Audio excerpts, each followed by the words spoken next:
Hello everyone, so welcome to another blog. আজকে বাটানগরে তুলনামূলক ঠান্ডাটা একটু কম, অতটা ঠান্ডা লাগছে না। সকাল সকাল আমি নিয়ে বসেছি চা আর দুটো মেরি বিস্কুট। তোমরা বলো, তোমাদের ওখানে ঠান্ডা আজকে কেমন? চা সেশনের পর এখন বসে গেছি পড়তে। তো এই হচ্ছে চ্যাপ্টার, এটা করছি, কিছুটা লিখে লিখে প্র্যাকটিসও করছি সো দ্যাট বেশি করে ব্যাপারটা মনে থাকে। তো এটা যতটা সম্ভব চেষ্টা করব শেষ করে নেওয়ার। আর তার সাথে সাথে একটু প্র্যাকটিক্যাল কপি লেখারও কাজ আছে, যেটা কমপ্লিট করে নেবো।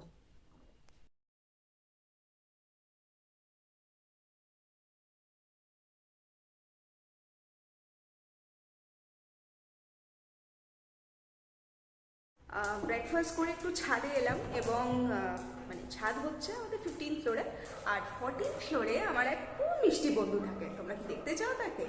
এই যে, ওর নাম হচ্ছে ডেজি এবং ও আমার সাথে খেলতে কিন্তু ভীষণ ভালোবাসে। চলো ওকে নিয়ে ছাদে গিয়ে বাকি ব্লগটা কন্টিনিউ করছি। চলো চলো চলো চলো চলো চলো চলো চলো চলো চলো চলো চলো চলো চলো চলো চলো।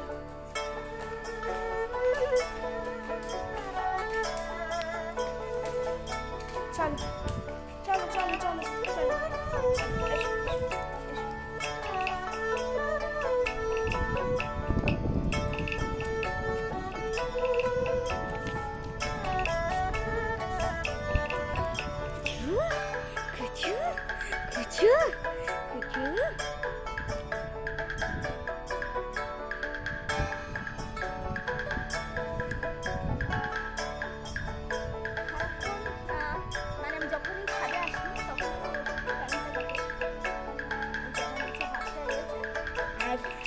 এই যে ম্যাডামের অবস্থা, এদিকে তো সারাক্ষণ ওর সাথে আমার এইভাবেই কাটে, এইভাবে আমার হাতটা চাটতে থাকে। হ্যাঁ, এই যে এই যে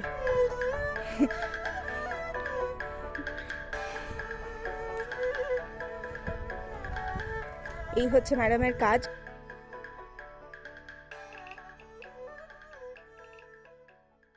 ভেবেছিলাম আজকে একটা হোমলি ব্লগ হবে, কিন্তু না। আমাদের একটা জায়গায় গিজার বুক করা আছে, তো সে দোকান থেকে ফোন করে তারা জানালো যে সেটা অ্যাভেলেবল হয়ে গেছে। তো এখন যাচ্ছি গিজারের দোকানে। তো চলো সেখানে গিয়ে দেখা হচ্ছে। গিজার নিয়ে বাড়ি চলে এসেছি। একটা অন্যরকম এক্সপিরিয়েন্স হলো, এর আগে তো কখনো গিজার কিনিনি। বাবা একা একাই গেছেন, গিজার নিয়ে এসছেন, প্লাম্বার নিয়ে এসছেন এবং ফিটিংসের লোক, সে সমস্ত কিছুই উনি সমস্ত অ্যারেঞ্জমেন্ট করেছেন। আমি শুধু দাঁড়িয়ে দাঁড়িয়ে দেখেছি। তো একটা কোনো ইলেকট্রিক্যাল অ্যাপ্লায়েন্স, এত হেভি একটা ইলেকট্রিক্যাল অ্যাপ্লায়েন্স কেনার জন্য তার যে কিছু প্রস অ্যান্ড কনস আছে, সেগুলো সাধারণ মানুষের পক্ষে জানাটা খুব মুশকিল। তো আজকে সেই রকমই কিছু শিখে এলাম সেখান থেকে, যে একটা গিজার লাগানোর জন্য কি কি পার্টস দরকার হয়, বাথরুমে কি কি ফিটিংস থাকা দরকার, প্লাম্বিং সমস্ত কিছু ঠিক আছে কিনা, এটসেট্রা এটসেট্রা। তো প্লাম্বার আসছেন, উনি সমস্ত কিছু ফিটিংস সব করে দেবেন। তারপরে তোমাদেরকে দেখাচ্ছি যে আমরা কোন মডেলটা নিয়েছি অ্যান্ড কত কি পড়লো অ্যামাউন্ট। এটা Crompton rapid jet 3 litre 3000 watt. এটা দাম পড়েছে 1850। আজকে মেনুতে আছে ভাত, এটা পেঁয়াজ কলি আলু ভাজা, যেটা আমাদের ব্রেকফাস্টেও ছিল। তার পাশে ওটা হচ্ছে বোতর শাক আলু দিয়ে, আর ওই পাশে ওটা চিংড়ির ঝাল। অ্যাজ প্রমিসড এখন যাচ্ছি গঙ্গার ঘাটে, ওখান থেকেই আজকে সানসেটটা তোমাদেরকে দেখানোর চেষ্টা করব। চলে এসেছি গঙ্গার ঘাটে, একটা দুর্দান্ত পরিবেশ, বেশ ঠান্ডা ঠান্ডা হাওয়াও দিচ্ছিল। আর এই হচ্ছে আমাদের গঙ্গার স্ট্রেচ, আর ওইটা হচ্ছে ফেরিঘাট। ওখান থেকেই নুঙ্গি টু হীরাপুর, যেটা হাওড়া ডিস্ট্রিক্টে অবস্থিত, সেখানে যাওয়ার জন্য ফেরি বা লঞ্চ ছাড়ে ওখান থেকে। এখানে হচ্ছে শ্মশানকালীর মন্দির। গঙ্গাঘাটের সঙ্গে সঙ্গে এখানে শ্মশানও আছে, আমি দেখানোর চেষ্টা করছি। এটা হচ্ছে নুঙ্গি শ্মশান কালীমাতার মন্দির, এবং জানি না ভিতরে দেখানো ঠিক হবে কি না, তবে এই হচ্ছে মন্দির চত্বর এবং এই হচ্ছে মায়ের আসন, এই দালান, আর এই পাশে আরেকটি মন্দির। মন্দির থেকে গঙ্গার ঘাট ফিরে দেখি মায়ের গানের সুর ভেসে আসছে।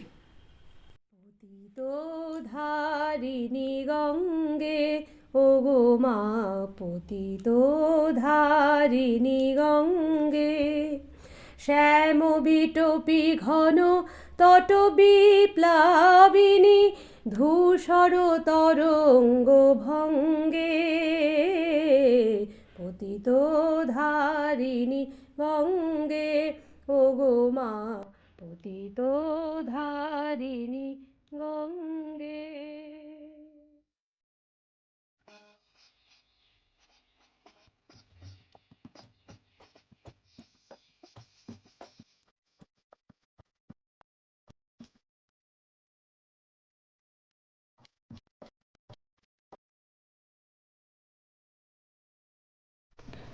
গঙ্গা যাওয়ার রাস্তায় একটি ভীষণ সুন্দর উদ্যান পড়ে। এটি মহেশতলা মিউনিসিপ্যালিটির আন্ডারে, এটি রক্ষণাবেক্ষণও মহেশতলা মিউনিসিপ্যালিটি করে। আর এটি হচ্ছে বাটানগর হাই স্কুল। এটি 1948 সালে স্থাপিত, এবং এটা শুধুমাত্র এটা একটা বয়েজ স্কুল। আর ওই যে দেখতে পাচ্ছ ওটা একটা মন্দির, এবং ওটা কিন্তু শিব মন্দির। ওখানে নিয়মিত মহাদেবের পুজো হয়। দেখো আরও খুব ক্লোজলি দেখাচ্ছি।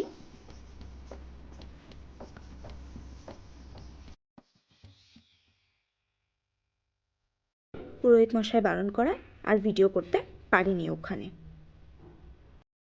বাড়িতে নতুন অতিথির আগমন হয়েছে, সেই সুখবরটি সকলের সাথে ভাগ করে নিলাম। গঙ্গার ঘাট থেকে ফিরতি পথে হঠাৎ দোকান থেকে ফোন, ম্যাডাম আপনার জিনিসটা রেডি, আমরা পাঠিয়ে দিয়েছি, আপনি একটু রিসিভ করে নিন। একটা অন্যরকম ফিল হচ্ছে, কারণ এখানে আসার পর এত বড় ইনভেস্টমেন্ট তো আগে হয়নি, তো কাইন্ড অফ ফিলিং একটু ইমোশনালও। মা এখানে সন্ধ্যার পুজো করে নিচ্ছে।